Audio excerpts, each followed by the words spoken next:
अंजनीच्या सुता तुला रामाचं वरदान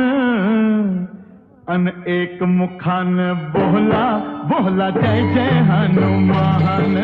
एक मुखान बोला बोला जय जय हनुमान अंजनीचा सुता तुला रामाचं वरदान